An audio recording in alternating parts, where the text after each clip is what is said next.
everybody's been waiting on. One of the last big chips to fall in free agency was DeMar DeRozan. We now know that DeMar DeRozan is on his way to the Sacramento Kings. We're going to talk about it all and more right after this.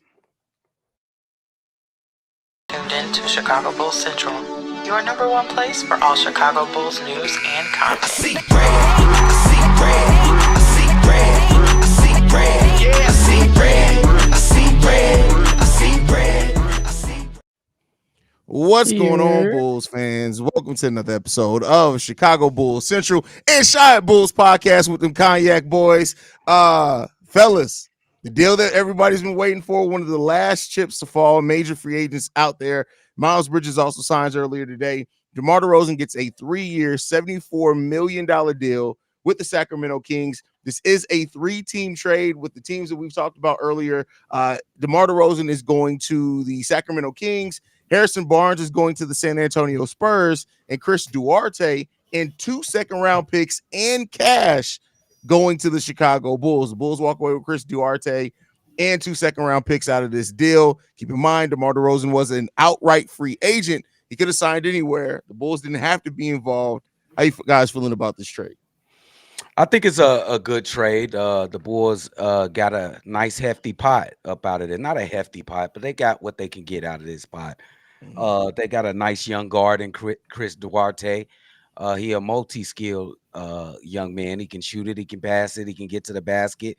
He can try to play a little defense.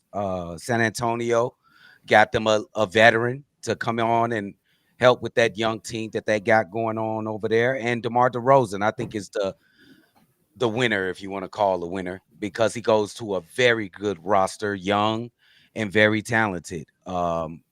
This will be one of the best rosters he's ever played with on his life. I think they absolutely appreciate him. He's going to bring leadership to them in the fourth quarter. I think that's where they have a lot of problems. I think it's a great fit for DeMar DeRozan and the Sacramento Kings. I think it's good for everybody involved. San Antonio also, and I think it's great for the Chicago Bulls that they got something out of it too. And 2 second-round picks. 2 second-round picks is nice in the fact that, AK and Eversley had some success in the second round. But on top of that, there's more assets if they do want to try to make a move somewhere else down the road, something like that. Bobby, how you feeling? I'm feeling really good. This is something that we keep telling Bulls fans. Hey, the Bulls don't have to get involved in this. Yeah. They don't have to, but they did. So we're going to take whatever we got out of this, and we're going to take it for what it is, and we're going to accept it, and we're going to keep on pushing into another direction. For a lot of people, they're going to say, hey, why didn't the Bulls get this? Why didn't the Bulls get this? But at the end of the day, the Bulls got something because they weren't destined to get anything. And shout out to DeMar DeRozan for being such a great damn basketball player that he had other teams coming to his defense to say, hey, we're going to make sure that we initiate or help facilitate DeMar DeRozan to go into a decent franchise because he's that much great of a player. So shout out to him. Yeah. I mean, yeah, it's a solid trade. Ooh, Your, Steve, your sound's coming through your computer, camera. not your mic. Yeah. Hold on. Chris Duarte. What about Duarte? What'd you say, Doug? I just said his name. It's a lot of guards. I mean, we're a very guard-heavy team. You already know. But, I mean, honestly, were we expecting anything different than being a very guard-heavy team? But this does continue to solidify the fact that what have I been telling my big brother, Unc, C-Dub? Nikola Vucevic is going to be the starting center for the Chicago Bulls. How did you speak Vooch into this? How did he got nothing to do with Vooch? Got everything to do with Vooch. Steve, how you feeling, bro? I'm cool with it. Like, I knew it was time for a change to happen, and we know, like you said, it was out of we didn't have to get into this. It was up to how everybody else wanted to make it work, and I guess they wanted them. Sacramento made it work. Now why they want them, I don't know, but that's up to them. That's their problem to figure out. But hey, I just like that they finally made that call and they're moving forward. It's time to look for a new adventure with this team, start for something different, and I think that's what's needed. Thanks for all the good times, thanks for all the great moments in the last 3 years. But Go try to get yourself a ring. And I was just about to get into this. This is actually a really big thing here. Shout out to Bulls Troy here, who says we also created a $16.7 million trade exception. Now, this you would, for most teams, I would look at this as a nice get in a move like this. But let's not forget the Bulls had a $10 million trade exception that they created a couple years ago that they just let expire. And that's not even counting the Lonzo Ball exception that they had last year that they let that expire. This team's so right up against the luxury tax. Now they have a calendar year to use that. So they have up to this point next season to use that trade exception. And you never know what happens next year in the offseason. But do not. I know Bulls fans, you're going to start your trade ideas. You're going to start your trade packages. You're going to say, we can acquire XYZ with the trade exception. They're not using it this year. Yeah. Jerry said, I got t-shirts, hats, jerseys, everything, all that coming in, plus 16.7. Hey, AK and Mark Eversley, y'all get 2 more years. We gonna get ready to start writing that up this off season. We gonna start writing up that deal for y'all. Shout out to y'all. Yeah. Now some people had questioned. I have even been talking in the comment section on the YouTube. Some people have been questioning how much is this Bulls team still trying to compete this year. I'd even got in a conversation with somebody named Giovanni, who was convinced that the Bulls are going to be a top 6 team in the East this season. I'm just like, hey, bro. Hey, Haize, can how do y'all go ahead, Bob? I was gonna say, Haize, can we talk about it? Because like I think it might sound crazy, but I think it's a legit thing. Okay, let's talk about it. So let's talk about the teams in the Eastern Conference that are better than the Bulls. Let's get on that page. Let's start there. Boston Celtics, I think we all agree, better than the Bulls. Yes. The New York Knicks, better than the Bulls. Mm-hmm. Yes. The Philadelphia 76ers better than the Bulls at this point? Yes. Okay. Indiana. The Indiana Pacers better than the Chicago Bulls. Okay. Cleveland. The Cleveland Cavaliers better than the Chicago Bulls. 5. The Orlando Magic, one of the best defensive teams in the league, and added offense better than the Chicago Bulls. And then you add Milwaukee, and then after that, Milwaukee's better than the Chicago Bulls, and the Miami Heat better than the Chicago Bulls. Are they? Yes. I'm gonna trust any team with Jimmy Butler and Eric Spoelstra over what we got right here. For me personally, I'm not saying that this much in Miami this much. That's fair. I'm just saying that I think people are confusing the different style that we're gonna play a much more entertaining and modern style of basketball. But this team is a worse 3-point shooting team than what it was last season, which that already hurt us tremendously. It's gotten worse defensively than what we were last season, which is already something that hurt us last year. And then on top of that, this is a new team that we don't even necessarily know exactly how all those pieces are going to fit together. So I would have to see it before I'm ready to say that the Bulls are in any shape, form, or fashion where I'm going to say that they can be a top 6 team in the East. Could they compete with for a 10th seed? Maybe. But I don't know what really that's saying. We were 3 games away last season from being out of the play-in. So that's just my personal, but I understand where Bobby's coming from. We're going to play a very much more, we're going to attack. We're going to get out in transition. I don't see this team looking at this and saying they're better than 8 teams in the Eastern Conference yet. I'm going to say it. We're not going to be good. And if we are a top 16, the whole damn East got hurt. We're not. We're not. I don't care with LaVine or not. We are not that good. We just not. We're young as hell. Now we just transition. We just transition to a team that now got to learn how to win again because they still struggle learning how to win. Now you bring even more talent and then you bring it in Duarte, which is funny. I got an Oregon jersey. He's from Oregon, but like I ain't gonna lie. I just don't see us being that good, especially the first year. Like I think we got to learn each other. I think, like I said, we all know Billy Donovan's Billy Donovan, so I don't think he's just gonna galvanize the truth in 1 year with all these young dudes. So, like I said, if we're top 6, something went terribly wrong throughout the East. Can I withhold judgment till I see the roster? Is that fair? Yes. No, because you're still holding out hope because Nikola Vucevic is still. No, I'm just gonna throw fun towards them. Okay, no, finish your point, bro. I want to hold off until I see the roster. Okay, hold on. Let me gather myself. What did he just say? Hey, let's keep okay. Let me see the roster how it is, how it is, because it's a lot of shit that we got to do with this roster still. Yeah. You know, you got to move with Zach. I think it's a move with Vooch coming on, and plus we got to shuffle out some of these guards that we got. There's too many guards, so it's going to be some moving parts on this team. So I'm holding out. I want to see the finished product before I say they like 12th best in the East or something like that. Well, I mean, we just went like I said, I'm willing to make a conversation that they can maybe contend for 10th, right? I'm willing to give that conceit. Yeah, that's like you said. Like you said, we got it. We got to see it.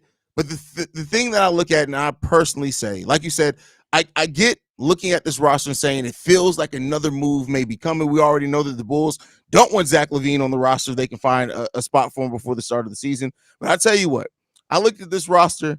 I was set in this spot the last 2 years in the same time, and I said something got to happen before the start of the season.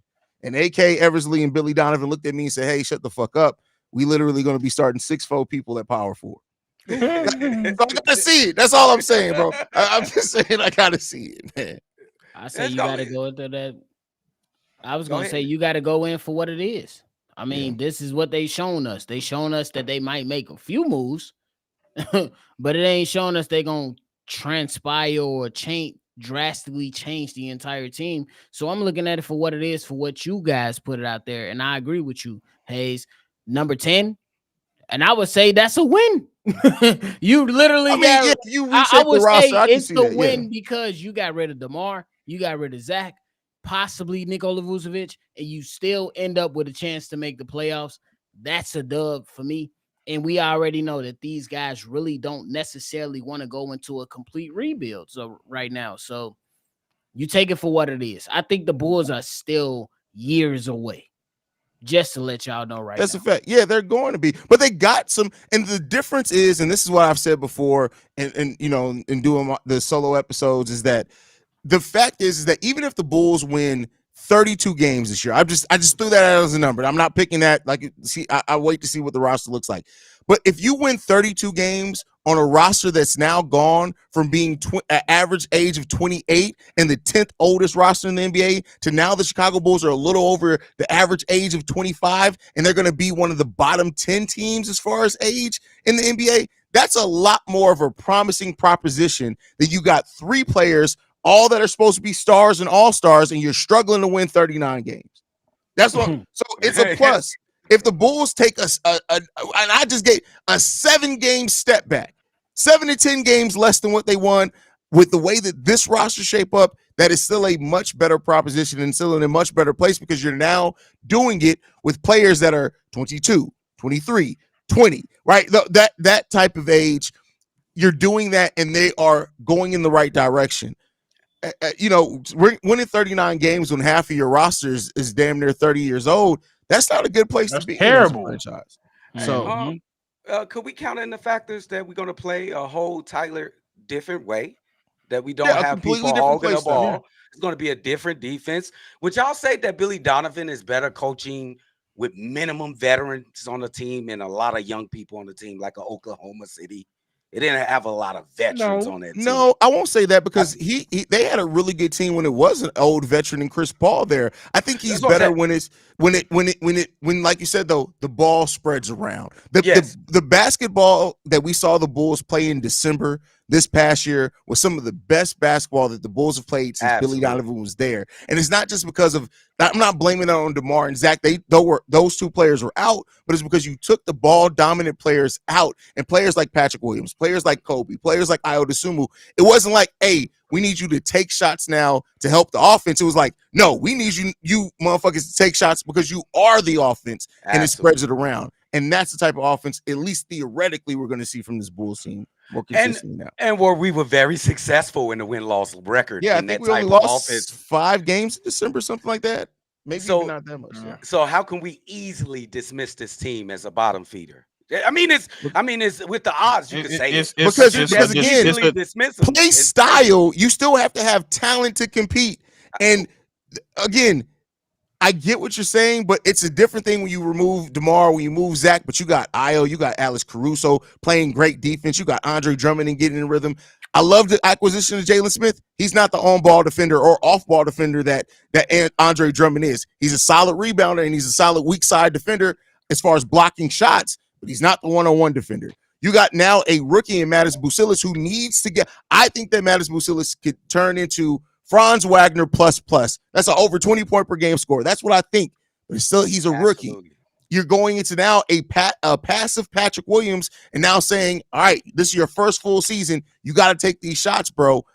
I just don't see it all coming. It's going to be more exciting to watch, but I don't know if they're going to have the success in that. That's it. I think that's fair. I think that's fair. That's fair. I think that's right on point. Why is you giggling? What happened? Somebody still asleep from 2 days ago. No, I'm not. Somebody still drunk. No, I'm not. I'm definitely not. Bro, somebody said Smith and Sengun go be our Camilla and age. Smith and who? Sengun. Adama Sanogo. I mean, said whatever the fuck is. I forgot the motherfucking name. Sanogo. Yeah, him. I'm gonna put it straight like this. The only way we gonna make a big drastic movement into where we want to be as an organization is one move that gotta happen that ain't gonna happen. Tell me, so talk to me. You know what it is. We gotta get rid of fucking Billy Donovan, and we not getting rid of Billy Donovan. So therefore, as long as he here, I don't have no hope that we gonna be championships. I told y'all he's not our coach that's gonna get us a championship. So you don't necessarily think Billy Donovan is at all, like competent. I'm done with competent at all. He needs the perfect team, and even then, I don't even believe he could bring us home. Sheesh. I just don't. Why you? I've been like that. Billy just if y'all, this is nothing. It's a Twitter. You could go on Twitter. When the day we signed this motherfucker, I was like, we're doomed. That I did not want him to be signed. As I said, as soon as we signed, I said we ain't winning shit. What are some of the negatives really on Billy Donovan, Steve, that you really dislike? My thing with him is for him to be such an he's a good coach. He is. He's a good enough coach to get you there. But there's a different gear and there's a different range and there's a different way of style of coach you got to get in when it's trenches time in the finals. And when I seen him there, or I seen him near there, I seen him crumble. I seen his reaction wasn't that fast enough. He didn't respond to the adjustments quick enough. He just sat there, and that's his biggest problem is, as a coach, he likes to let them figure it out. Yeah. But this may be the best time for that. Again, not to say for winning basketball games, but to have the young players go out there and figure it out, because now you don't have DeMar DeRozan. I can see that helping to jumpstart their development. Go ahead, Bobby. Yeah, that's my thing. Like, I feel like what Donovan is gonna do now, he gonna hand this team over to somebody that can really turn this shit into something. That's my thought process. Yeah, because my question with Steve-O, because I know that, and I feel you with Billy Donovan. I know we talked a lot on live and offline about Joe Mazzulla and his X's and O's on the basketball court. Do you think Billy Donovan can overcome some of his, low points when it comes to coaching like Joe Mazzulla did? Because Joe Mazzulla at one point, he was just jacking threes. The adjustment was kind of minimal. That's a great question. And that was a lot of things. So, and I got a great answer for you. With the correct team can push forward like Joe Mazzulla did. But the thing is, we seen Joe Mazzulla fail, and he learned from his failure real quick. Yeah, they will shoot. That's what I'm saying. The next year, he realized, if I'm gonna run this offense, I need an extra, and I need somebody outside of Al Horford. That's a big Chris Stapps. That's gonna be the odd man. That's like, okay, how he's gonna be the hard person to guard, because for example, when they was going up against Cat and them, I was like, oh, if they were to go up against Cat, I think it was gonna be a real problem, because he was gonna bring Cat out that paint. And we all know that not only can they light it up, they could get to the rim as well, from Derek White to Tatum to Brown to all of them. So He realized, along with his playing style, he had to get the right team, and he needed that extra player. And he definitely cleaned up on that defensive side of the rotation that he did the years prior. For sure. Billy, he can do it, but it's gonna be 4 games too late.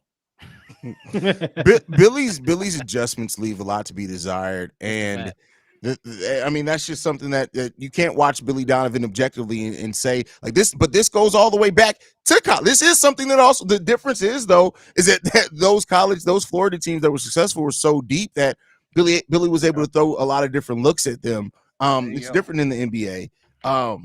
So here's what I'll say. I'm not worried about if it comes to Billy Donovan scratching and clawing this Bulls team to 5 more wins each season. I don't think he can do that. But I do think over these last 2 years of Billy Donovan's deal, he can implement some of the right things for this young team to understand how to play the game of basketball together, to spread the ball out, stuff like that. They may look at him sometimes and be like, Billy, you really want to run? You really want to run the zone right now? They're killing us. And it is what it is there. They're not moving on from Billy Donovan. But I'll say that he could still do some solid things with this young team. But we got to talk about the elephant in the room. There's one piece of this team that's still remaining. There's 2. Well, 2. But I've said before, I don't think Nikola Vucevic gets moved this season. I think if anything, maybe at the trade deadline or maybe next offseason when he's expiring. At this point, you're not finding a center to replace Nikola Vucevic. I love Jalen Smith. I love Adama Sanogo. I want to see these guys get minutes this year. Neither one of them are ready to be a starting level center. But Zach LaVine, how important is it when you look at this roster that Zach LaVine is not on it by the start of the season so that Mattis Bucilis, so that Patrick Williams, so that these guys can get those shots up? How you guys feeling about that? That's a great question. You said how important is it for him not to be on this team? Yeah, I don't think it's that important because my plan is for Zach LaVine to play half a season with the Bulls and get that worth up, that value up, and that's probably what it's probably going to come down to. Because what word around the league is he has no value. Why ain't nobody picked up Zach LaVine right now? He averaged 26 points per game in his career. That's crazy. The narrative. It's nuts. But the question I throw to you is keep in mind the trade deadline is not halfway. Like back in the day, it used to exactly be around the halfway mark. That's 2/3 of your season. Do you think that Zach LaVine could do enough in 2/3 of the season to really? And I'm not saying that he can't, but my mindset on it at this point is I think that there's a higher probability of Zach doing more to hurt his trade value than help it, because there's only one way that Zach LaVine helps his trade value. He comes in, he plays well, the team looks good when he's playing. It dispels how he contributes to winning. It dispels the health. But there are like 5 or 6 different scenarios in which don't let Zach LaVine twist the ankle and miss 10 games. Don't let him come back and put up good points, but the Bulls look like absolute shit with him putting up big points.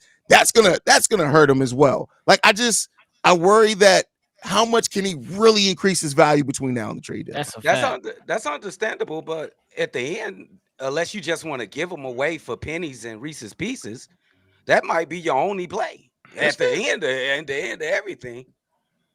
Yeah, I mean, I kind of feel 2 ways about it, because there's a way where I'm like, yeah, that's probably a likely outcome. But at the same time, when he first said this question, my mind went to Laurie and it went to Pat. Every time we get somebody, whether we draft them or not, and we feel like this dude possibly has the future written all over him, there's always somebody in his fucking way. Now, don't get me wrong. Kobe probably going to have the ultimate green light compared to Montes, but Montes right behind him. Where it was Pat, it was multiple people in front of him. Laurie, he was probably the second option, but we already know he had beef with Jim Bull, and that messed up his whole confidence. And then Fred Hoiberg didn't really make it no better. I want Montes to grow around with his young counterparts, and nobody else is in his way. Be given because y'all already know I don't think Zach is the problem, but damn it, it's done. It's over with. Oh yeah, it's over. That's the book is over. We put the final period in it. Let's let it go. I want Montes to realize you have a chance for this to be your franchise, and we gonna allow you to have that opportunity to show me, and we're gonna give you the opportunity to do it. And the only way I see that is Zach is gone. But where's Bobby, the how you feeling, suitors? brother? Where's the suitors though? Oh, I was just gonna say I'm with y'all. I think that Montes absolutely should feel like he got a way up in this to make this to his team. But then I also feel like that Zach LaVine need to get the fuck home. I think it's just time. And I don't think everybody know that I don't believe that Zach LaVine is a bad player in this league. Just last year, we was talking about Zach LaVine being top 5 shooting guard. I still believe if he's able to step on the court, he could do that. But I think right now, when we talk about narratives, the NBA, once you fall into a narrative, it's hard to come out of You that. gotta climb out that. Yeah, You gotta I climb agree. out that shit. And I think that when we talk about it, we talk about Kyrie Irving. We knew most of us knew that Kyrie was good, but the narrative around Kyrie Irving is that he's a cancer. He ain't good in the locker room. We don't know if he can put up 25 points per game, et cetera, et cetera, et cetera. It's the same thing that's happening with Zach LaVine now. And the only thing that's going to be able to get Zach LaVine out of this narrative is if he comes back healthy and play good damn basketball and not be a problem in the locker room.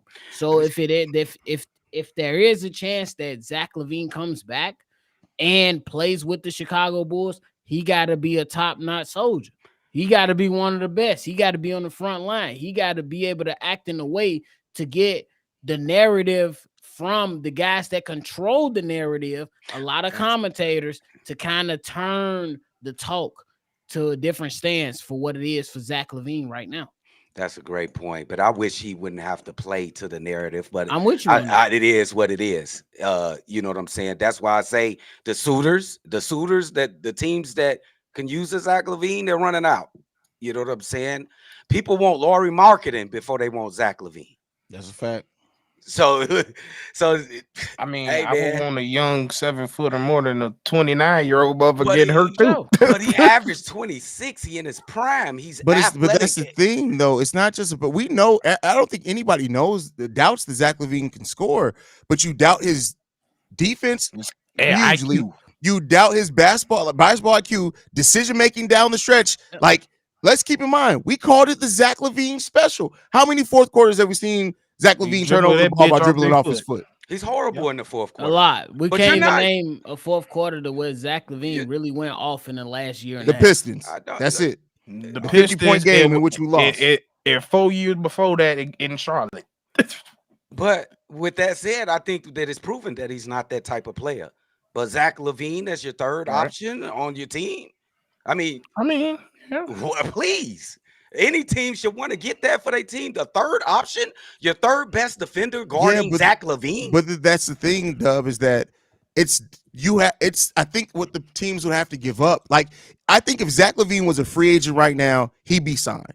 But the fact that you have to give up, you have to match a $45 million contract. And so even if you are bringing him in to be your third guy, what have we seen in the play? What does this playoff tell us almost more than any other playoffs? Role players matter. Yeah. And you got to give up a lot. You will be extracting a lot of your quality role players at this point to match that contract to Zach LaVine. That's a fact. That's a fact. 3 players right there.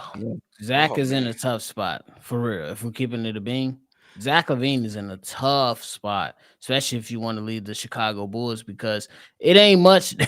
Like, people gonna look at this roster and be like, "Hey, bro, y'all supposed to be a play-in team or a lottery team."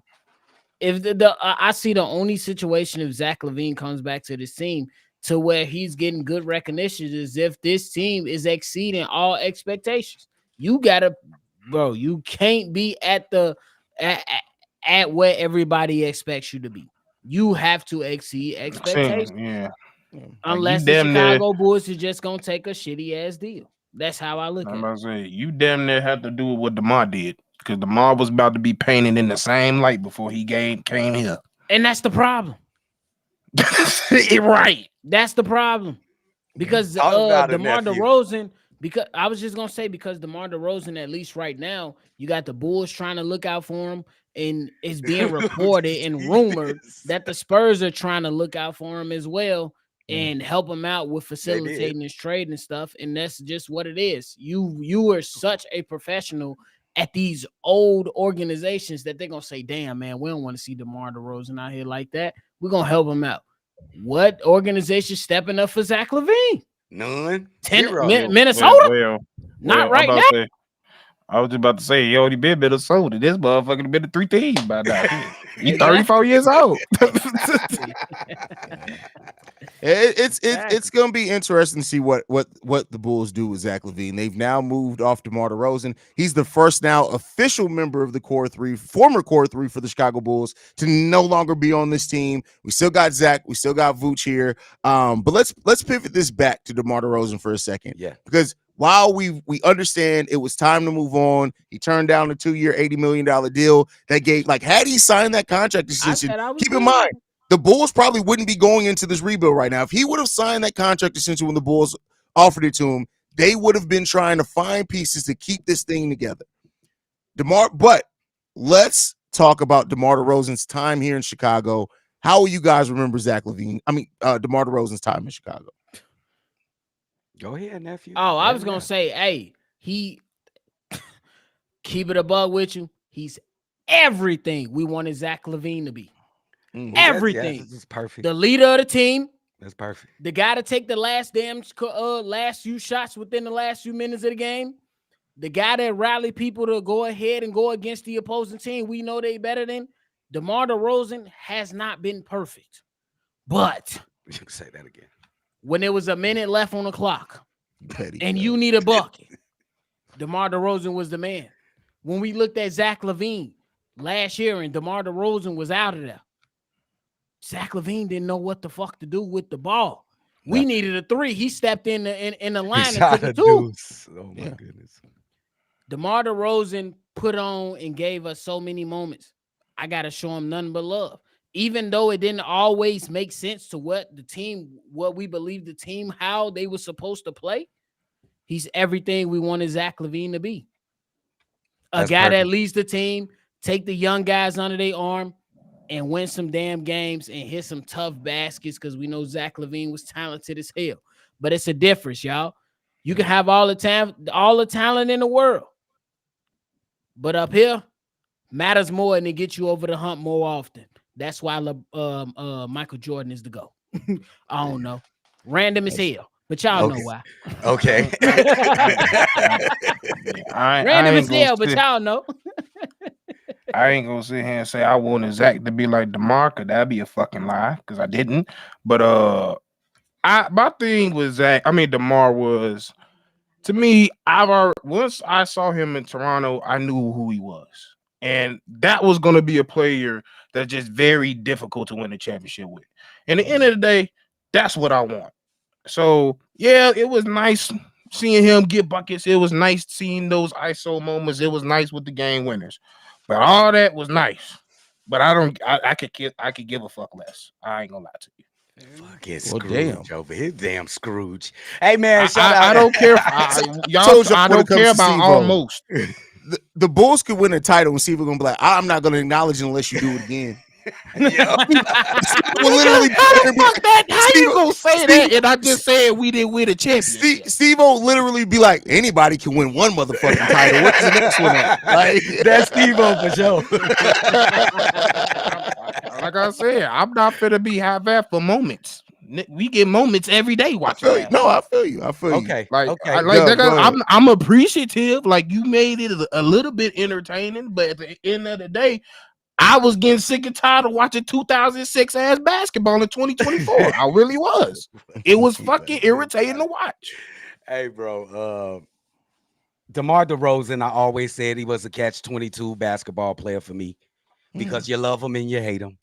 I think sometimes we can all remember him slowing down the pace. He slows down the pace so much. He hogs the ball. If once DeMar got his mindset that he's shooting the ball, you forget about it for the rest of the quarter. It don't matter how long the quarter got left. But DeMar DeRozan picked us up a lot of gems, bro. He got a lot of memories. How about the helicopter layups, the helicopter passes, the game winners, what he does for the young fellas, bro? They gonna miss him in the locker room. Them his shorties. Dalen, Oh, for sure. Ayo, Pat, them his shorties. And I think they had a great teacher too. I'm not gonna lie. You can see some of DeMar game and Pat. Hey, all I'm gonna say is this, Dub. The year that Patrick Williams went and worked out with DeMar DeRozan in his summer, it was the worst season of Patrick Williams' career.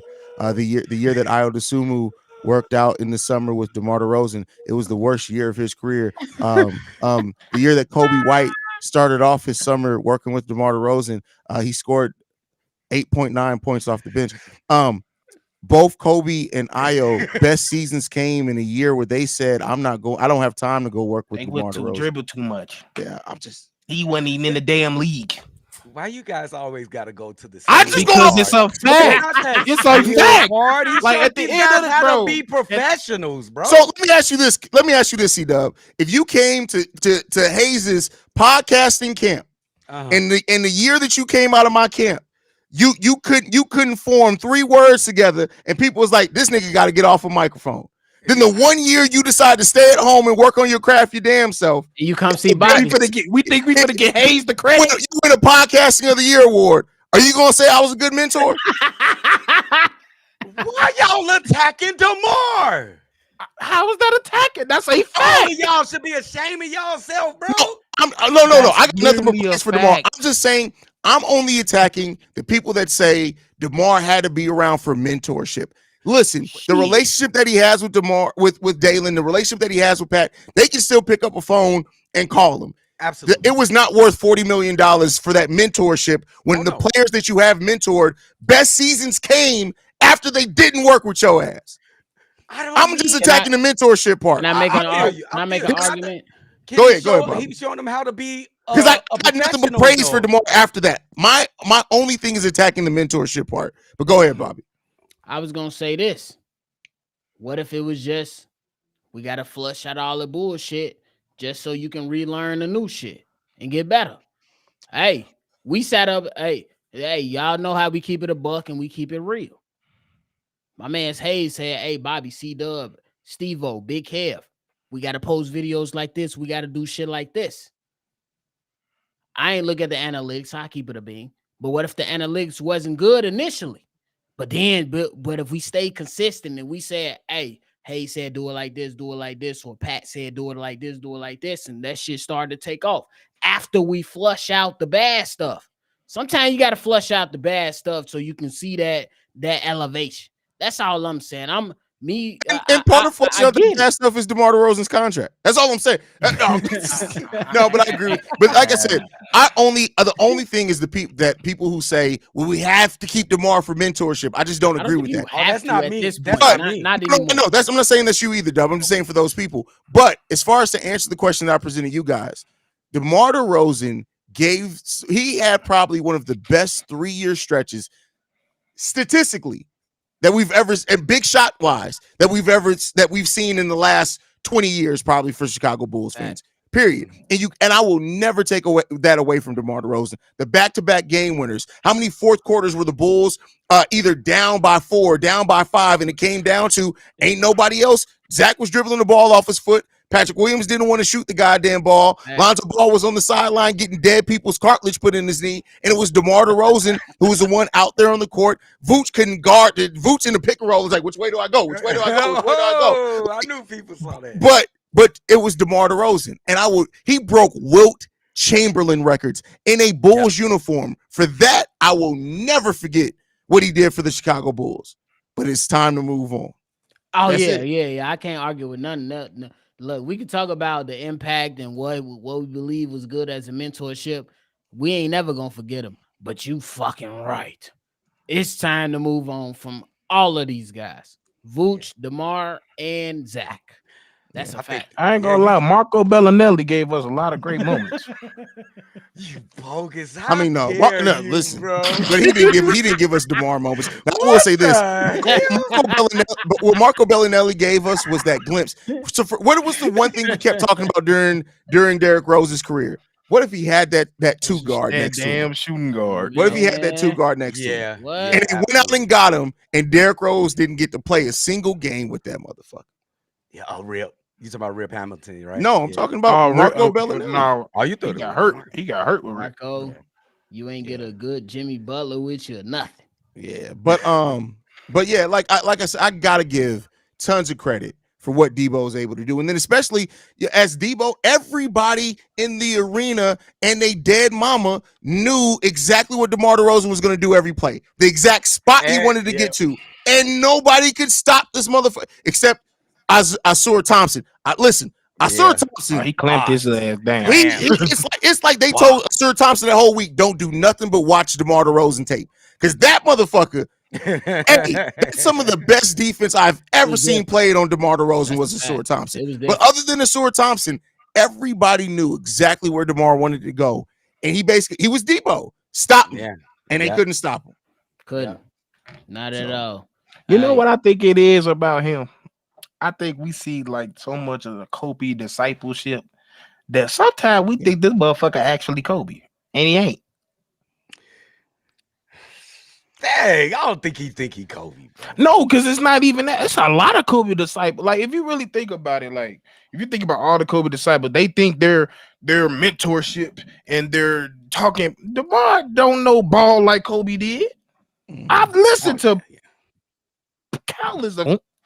And I think, and even Kyrie got knowledge, but not Kobe knowledge. Tatum got knowledge, but not Kobe knowledge. So like, I don't know if he can teach, because I don't know if he paid attention to the game that much. I think he just focused on what I gotta do and what I gotta work on to do what I gotta do. I like that. I don't know if I agree with that part, but I like that though. I mean, okay, besides, but I'm just saying, besides his game, did he? Not even that. Besides San Antonio, where he completely changed his whole style, because of Pop. How much impact outside of scoring did he bring his teams? Well, I mean, I would say this year, towards the second half of the season, we saw DeMar facilitate a lot better, and he waited until about halfway through the third, beginning of the fourth to take off. Like, we did see DeMar adapt about as well as he can to a faster pace. He did a lot more facility. He was a mixture of early Bulls DeMar and Spurs DeMar, probably half of the season, the past season. And then I gotta give right back to ISO DeMar too. I'm gonna show DeMar some love, because when he got signed to the Bulls, a lot of people said this was the worst signing, which I agree with bullshit. I agree, bullshit. That was straight bullshit. It wasn't perfect. Like, let's be honest, it wasn't perfect. Me, C-Dub, Steve-O, Haize, when you jumped on, we all said, DeMar, run down the fucking court, bro. Run down the court. And that motherfucker lollygag with the ball down his hand, and then dribbled into three people standing in front of him and made the shot. And a lot of people said that was an outstanding shot. And while most of us, these four people, said that's not a great shot, he just made a tough shot. That's just what it was. But I gotta show him love, because back to the original point, he's everything we wanted Zach LaVine to be and more. Everything. That says a lot. And more. We called the first year that DeMar was here, we said, hey, Zach, take the young guys under your wing. That offseason, it was no. See, I told you what that was. You could look at Zach LaVine's wife, and you could tell that she looked at it and said, you ain't bringing them young people up in our house during the summer. DeMar DeRozan has so many side babies that they just roll motherfuckers in there every summer anyway. So it was easy just to roll. It was easy to roll Dalen Terry and Patrick Williams in there, because they just got side babies all in the house any damn way. He just came in. This my son. I didn't know about. He did say that he called Dalen Terry's son, and he would tell his daughters, "Oh, go help your brother out," because they're used to DeMar's side babies just rolling in that motherfucker.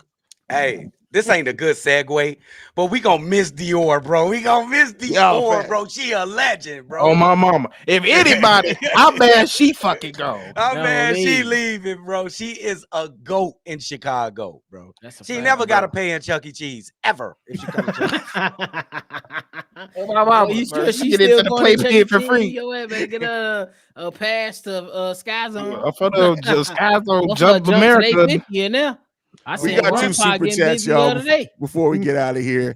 Easy said, Golden One Arena did a standing O for DeMar DeRozan. Love your channel, and I'm a Kings fan. I love your IQs. Well, we appreciate that. Easy card mode. And listen, the thing that I think And we didn't talk much about how this fit could work for the Sacramento Kings. Maybe we do that over NBA Central on the video. But because DeMar is walking into a situation where he is clearly the number 3, you guys are going to get a damn good player in DeMar DeRozan. Like because he's not passing up De'Aaron Fox in that. Sabonis, you're not passing up Sabonis on that shot chart, but you're getting somebody who comes in and is going to elevate that offense, especially when one of those guys are sitting. And I'll say this: if they can turn a version of Spurs, DeMar there in in Sacramento, that DeMar DeRozan, Sabonis pick and roll, that could be a nice weapon for him. Can I add one tidbit to that? Yeah. De'Aaron Fox is a clutch player of the year winner too. That's a fact. So I was gonna say it's looking like DeMar can they gonna be tough. get his name into some stuff because if you look around they these get young past teams, first round. Steve. I mean, who's the I ain't saying that. fourth that can close the game? Really? You got DeMar. But like I said, y'all sound confident because we sure thought he was gonna come in and be this motherfucking 2, and he wasn't no damn 2. He took over. Well, he gonna go over. Unfortunately, part of the reason that he took over is because Zach LaVine, no matter how positive or negative you look at Zach, one thing is universal. He has not shown himself to be a consistent clutch player throughout his career. So when you can't bet on somebody down the clutch, you're going to go to who you can trust. And so luckily, they got De'Aaron Fox, who's shown himself to be able to be a clutch player. So they'll be able to focus on getting the most out of DeMar at that point. If I'm De'Aaron, I'm talking to his ass tonight. Look here, dog. They going out to dinner tonight. I said, look here, dog. That shit ain't happening. I've been talking to that right now. you playing. That's hilarious. You Luigi, nigga. I'm Mario. Can y'all picture DeMar spotting up while De'Aaron Fox got the isolation for the game winner? I really can't. You better be ready. DeMar gonna be right in the huddle. Hey, boy, your ass should have passed that to the right wing. Go spot up. Go spot up. And I literally can see De'Aaron Fox looking at him and be like, "Listen, you 40-year-old cornrow wearer, hey, watch yourself." No, but Melvin in the building says those back-to-back game winners by DeMar on New Year's and his daughter screaming in the play. Yeah, I mean, great moment. I'm gonna miss that. Yeah, I'm definitely gonna miss that. New Year's Eve and New Year's Day. Yeah. That's got to be his greatest moment in Chicago, though. Hey, them 2 back-to-back game winners. And my wife was whipping it up on both days. Crazy. Look at this. Do you remember the exact meal she was whipping up, Bobby, on those days? What was the meal? Go break down meal analysis. New Year's Eve, we had the goddamn fried chicken with the mac and cheese. Mac and cheese. The next day, we had the goddamn meatloaf. It was a hit. I remember because I said, "Hey, son." Y'all know it be certain songs that you play, certain meals that you eat, and certain things that you say. I say, "Hey, son, it'd be crazy if DeMar DeRozan hit the game winner tonight." That boy hit the game winner right next day. Shout out to my guy. Shout out to him. Good luck on the other side. Yeah, I'm on the other side. This is a good question. I'm gonna read the question, but then I'm gonna remix it a little bit. It says Kobe White is a clear star now. Zach gone. Get up out of here, there, and play 25 games a season for the rest of his career. Come on, man. Damn. For the rest of his career, Patrick Williams is clearly not shaping up to be what we thought. Great comment there, but I'm gonna take it and mix it into this. If Zach LaVine is off this roster, we're just gonna, because that's what the Bulls want. We'll say that they eventually find that goal. Whose team do you think it is right now? Is it Kobe's because he's at this point, if Zach's gone, he's the longest tenured Bull? Do you see much like kind of how initially when Laurie first came here, it looked like this was going to be Laurie's team, but then Zach LaVine came back healthy, he kind of took it over. Manis Busilis, do you see another player stepping up, a Josh Giddy or somebody if you had this time next year, who are we next summer saying it's this player's Bulls team? I wish I knew about Patrick Williams' health, but obviously it's going to be, I think it's Kobe. Okay. But I think Giddy is like the quarterback. He's going to be spectacular running up and down. He's going to have a bunch of assists. He's playing pretty well. If y'all catch his clips right now over there in Australia, he's playing pretty well. But I'm going to go with Kobe. Oh, yeah, Kobe for now, but I do feel like Montes is a threat. You think Montes is a threat? Because like if you just talking about, like we said, we talking about who has my generation saying the aura of a superstar. He got He does got NBA size, NBA athleticism, can shoot that mug. He can. He got to work on it. And he a cocky bastard at that. He cocky for sure. yeah. That's a recipe. I ain't gonna lie. That's not only a recipe for a great player, that's a recipe for a great. Oh, I hear you. You big on Buzelis, huh, Steve-O? Like, now, do I believe is he gonna do that? I don't know, but he has everything in his bag to become that.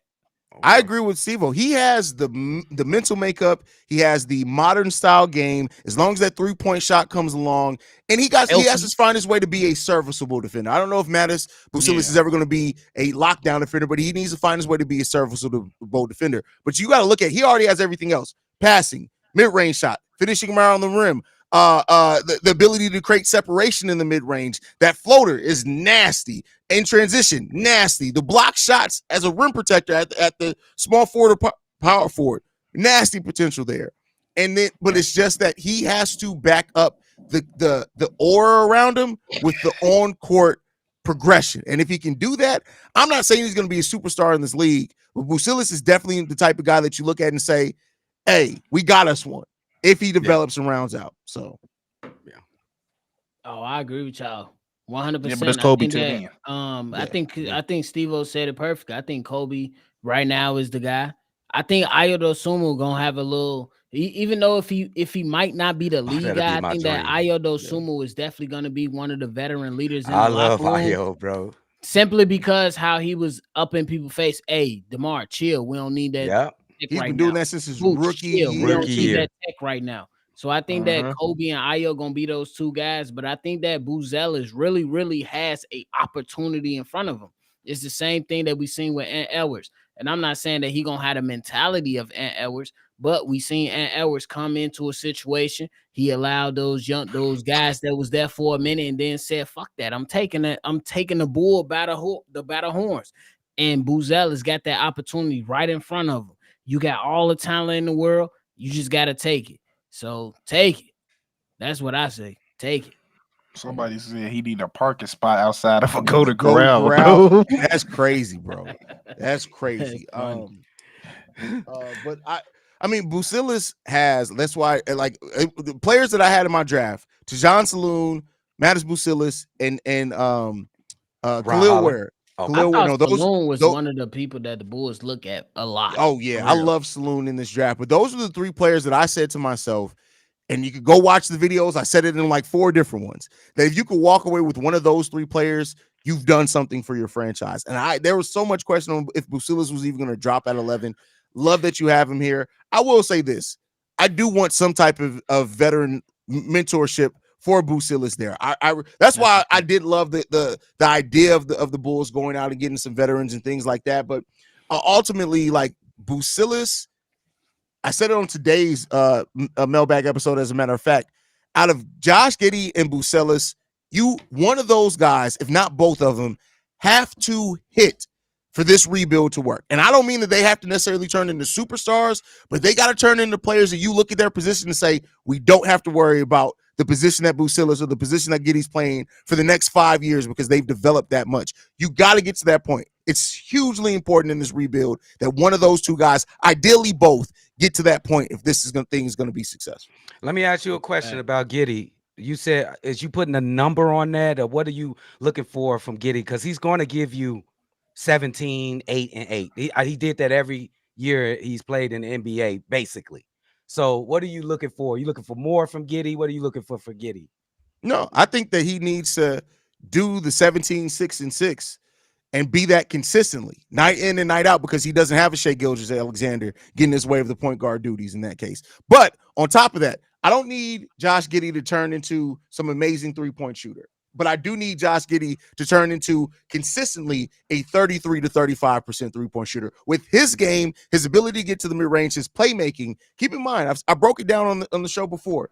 He is in the 91st percentile in open shots generated for his teammates. And I like using that stat because it's more than assists. Because if the other player misses the shot, you don't get an assist. If he's already showing that ability to create open shots for his teammates, I need him to be that consistently. And if he can just get to a consistently 33 to 35% 3-point shooter on taking 3 per game, that's going to open up Josh Giddy's offense. I'm with you on that. I mean, we must don't like Chris Duarte. we ain't I mean, Chris Duarte, cool.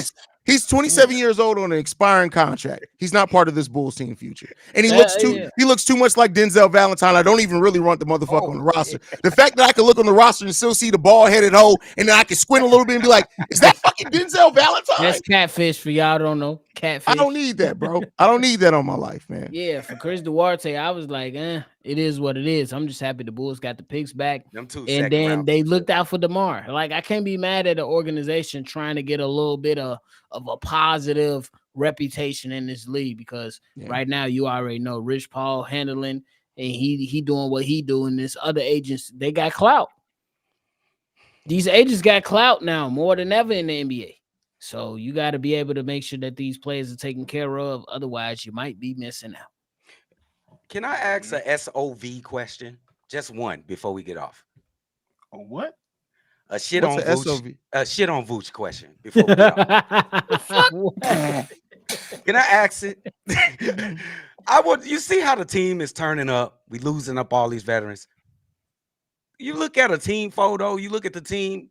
Nick Vooch fit this team. Actually, I think he does, and here's what I'm going to tell you. Here's what I'm going to tell you why he fits the team. I'm going to break it down for you. Defensively, he definitely fits it. Everybody sucks defensively now. We ain't defending shit. Us 4 right now can go and drop 80 points on the Chicago Bulls. Let's go. But when you look at having a big, because now that DeMar DeRozan, what have we said for so long? DeMar DeRozan and Nikola Vucevic occupy the same spots on the floor. Now having a big man that can get you 18 and 11 and is a solid passer, because I tell you what, Kobe White want to see moving without the ball. Mattis Bucilis is solid moving without the ball. We want Patrick Williams to get back to moving without the ball. His passing from that interior and having somebody that is going to be able to defensively rebound like Vooch can to help you get out in transition. He ain't going to run with you motherfuckers, but he can say, hey, I got the ball, run. Boom, y'all go handle it.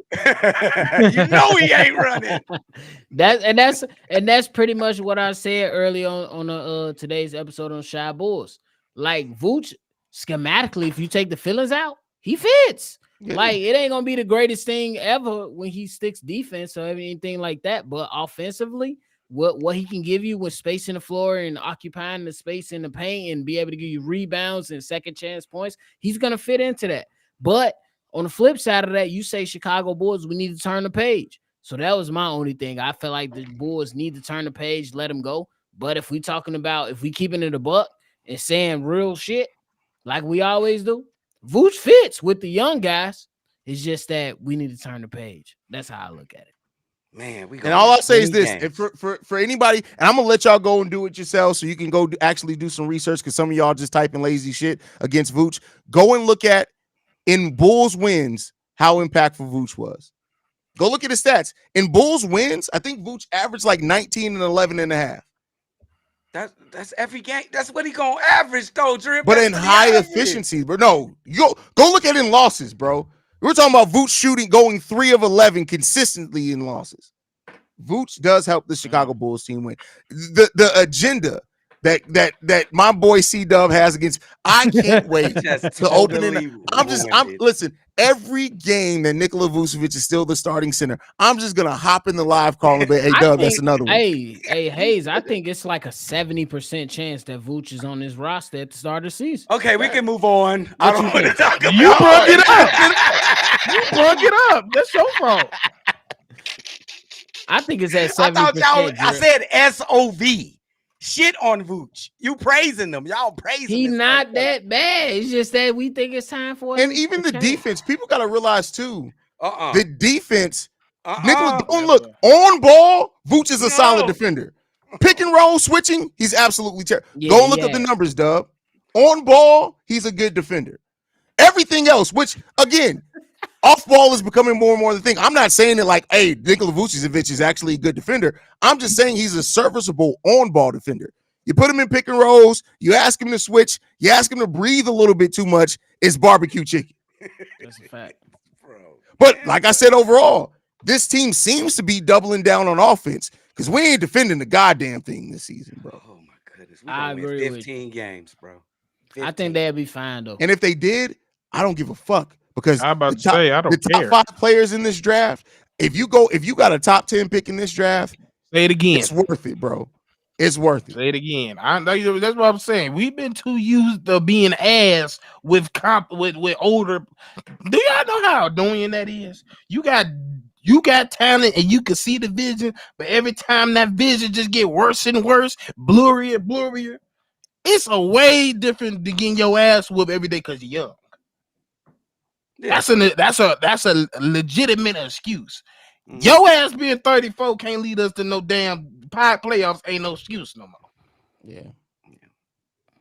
This ain't turned out as I thought it would. It never does. Hey, I mean, when we talk about Jalen Smith, it's the same thing. I told y'all we should have traded that motherfucker. That first year after that, that's the best time. Yeah, but I get, and I'm not saying that I do get it though. You're accurate that yes, that was the best time to trade DeMar DeRozan, but like I've told many people, there's not many GMs that are going to trade one of your biggest pieces at less than 12 months after you just put that team together. That's a fact. And that's why his ass ain't a great GM. But that's the thing. I don't think even the best, not that soon after that team had been together. Now, after year 2, some of the great GMs in the league would have been like, all right, DeMar, we thank you for your 2 years of service. We got to get some of these picks. Especially that second year. Yeah, especially like don't get me wrong. Like in my head, yeah, I know year 1 was a risk. Like that was a nice little risk to take. But at the same time, from a basketball standpoint, that's where I thought their mindset was going. I'm thinking he was just the catalyst to get Zach to sign. And then once we seen Zoe go down and everything else go down around, I was like, all right, this ain't no longer. I thought they was going to have the thought process of like, all right, what we thought was going to be the vision, we got to change this shit because it don't look like this going to be the vision. No, they try to play through that shit. And I see everything that's happening right now, I seen it happen already. That's why I'm just like, I seen the shit coming. Bro. Does this mean we get our 2025 pick? No, right? It's still protected. I mean, it's still, yeah. I mean, they didn't unprotect the pick in the trade.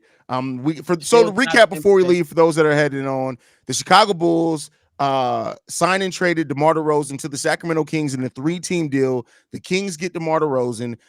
Harrison Barnes is going to the San Antonio Spurs, and they're getting an unprotected pick. It just said unprotected. I don't know if it's first or second round. I'll see if it's been updated. The Chicago Bulls are getting Chris Duarte and 2 second-round picks in the deal. I'm gonna take your shit. You get something out of that, and you ain't even had to get in the business of DeMar DeRozan. You ain't had to get in the business of DeMar DeRozan. You got something out of it. It is what it is. They made out pretty good. 2 second-round picks. I'm gonna take it, man. Yeah, y'all think Chris Duarte get cut with weight or something like that? No, I mean honestly, with him being an expiring contract, I would not be surprised if maybe he is included in a Vooch deal or a Zach LaVine deal if he is moved. Oh, I like that first statement. I think he better than Javon Carter. I threw you some bell there, Dub. I've been going hard at you on the Vooch thing. I threw you a little bell on that. I think Chris is better than Javon Carter. Oh, you're better than Javon Carter. I'm better than Javon Carter. What are you saying? C-Dub 70, so he busted. Hey, C-Dub 70, but his vocal cords 136. Mama. I'm a 70. Ain't none of these Negroes can beat me in a game of one-on-one. Nigga, you invented the game. You should be. I'm 70. You should be. You was right there with Nate Smith. Your ass made the first. C-Dub's the one that named it the pick and roll. He was like, hey. Thanks for setting the pick. Roll, nigga, roll. Like, yeah, that's crazy. 70-year-old, the most athletic in the bunch. How long? Athletic? Nah, you ain't the most athletic. Come on now. I'll run your ass. I need basketball. You're the most athletic. You walk like your kneecap made for you. You walk like you got Lonzo Ball knees, bro. Come on. Man. He said, I got dead people in my knees. You got dead people in his I see dead people. Hey, y'all. Any last thoughts before we get up out of here, fam? Damn, thanks for the good times. Oh man, no more cornrow Kobe. Peace out, cornrow Kobe. Hey, damn, somebody gotta get another Somebody gotta earn that for sure. They definitely gotta earn that. But hey, big shout out to Drip. Y'all make sure y'all get my man to that 20K and Yes. Shot Bulls podcast. We on up. We moving up. Get us to that 7. We on the road to 10K. Love y'all. Appreciate y'all. It's busting. Let's go. New Bulls team. Let's go. Yeah, y'all can follow us at Bull Central Pod. You can send us any feedback, questions, comments, concerns. BullCentralPod@gmail.com. Lastly, if you want to leave a text message and or voicemail, 773-270-2799. But more importantly, go over to the Shot Bulls podcast with them Cognac boys. Make sure you guys hit the subscribe button. There's no reason these motherfuckers should be less than 10K subscribers. Y'all go hit the subscribe button. Stop being freeloaders. They drop good content over there daily. Y'all make sure y'all support them, man. But with this, we did an hour-long video after the DeMar DeRozan trade. I tell y'all what, I'm tired of talking about it. He's not a Bull no more. I hope him success and best wishes. And now, starting tomorrow, we start the